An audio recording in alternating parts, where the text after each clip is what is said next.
circle phenomenon has been widely covered in recent years by national newspapers and television. The crop circle is a label given to formations frequently found in cereal crops, focusing particularly on the Wiltshire area. They vary in design and size. One circular formation can be anything up to 300 feet in diameter. Are they man-made? Are they the result of atmospheric thermals? Or a sign of extraterrestrial activity? Or are there other explanations? I decided to uncover some of the secrecy, so I tracked down a professional crop circle team and went out one summer's night to enlighten myself and you. My adventure begins with a drive down to Wiltshire in my car Rosie, accompanied by Rod, Gav and John, to view some existing circles just outside Hungerford, and then plot our location to park and create our own serial art.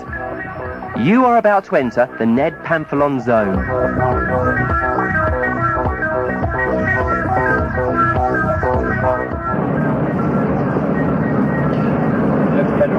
Coming up to just after 9 o'clock, and we've already seen 3 crop circles in the fields in this area. We've got about half an hour of daylight left, so we've got to find a parking spot and get ready. Well, we've just spotted a road sign saying "Beware crop circle hoaxers." It looked like a side of you, a little man with a lawnmower. No, it's a garden roller. But it's a garden roller. That's what I meant to say. Yeah. We're not going to cut the corner. And we've also just spotted the, what do you call that van? The Dreads. The Dreads, as they're known. These are full-time crop circle hoax watchers. Have I got that right? Crop watchers. Full-time crop watchers. So we've just noted their van. It's like a little camper van, and they obviously park outside the fields and have their teas and cake, and then go and they're parked next to the field they're parked next to the field we're going to be in. So my adrenaline's beginning to run now. This is lovely fun. We're now up to 10 o'clock and we're just getting provisions from the local garage. So armed with the refreshments, we stop to discuss the logistics of tonight's planned formation. Now, what we're going to do then is we put a disc in the middle down first, and then we put the ring round it, the standing ring round it, and then the flattened sort of donut around that. Then we leave that extra 5 foot standing and do another 10-foot ring around that, and that takes you out to 60-foot radius. Then we put down the perimeter of 160 foot. Okay, for about 10 minutes we've been following tractor trails into the field so that we don't leave our own marks behind. We thought we saw a light on the hillside at the edge of the field, but so far we're okay.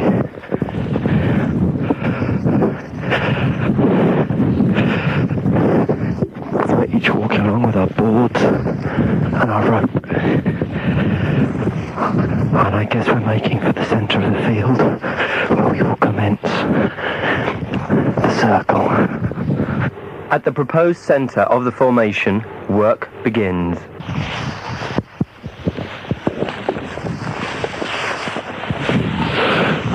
Right, one man standing in the centre, holding the rope. Another is at the other end of the rope, going round in a circle. And Rod is between the two of them with the board, pressing down the wheat. He's going round and round and round. The boards are 4 foot long. The rope is attached to either end of the board. The board goes under the sole of his foot, and the rope is held in the middle at about waist height in his hands. I'm acting as lookout, crouched down here every now and again. The rope stretched from the middle of the circle to the outside is going over my head, and I'm keeping my eyes peeled for any crop watchers. 15 minutes actually doing the circle. Here comes the rope again over my head. I don't know if you can catch the noise. It's just coming over now. I can just hear the rustle of wheat either side of me, with John at the end of the rope. I think it's John at the end of the rope, and Rod obviously following John's path to make each band slightly wider.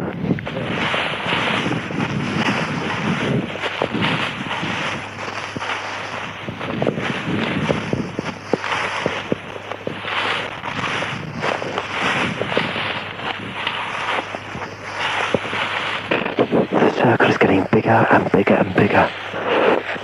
I'm going back into the centre of the circle now.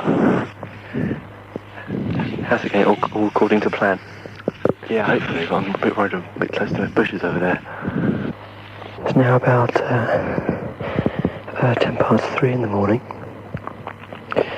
We've made a circle in the middle, then another band running around that circle, and I don't know, half a dozen, 7, I'm not sure how many petals around the outside.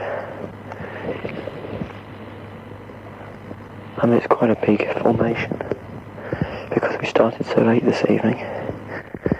We're a bit tight for time, but Rod and the boys have made the decision to try and add a web formation to link the petals together. There goes another shooting star. Right, looks like we're out of here. Lack of time has meant that we couldn't finish the formation.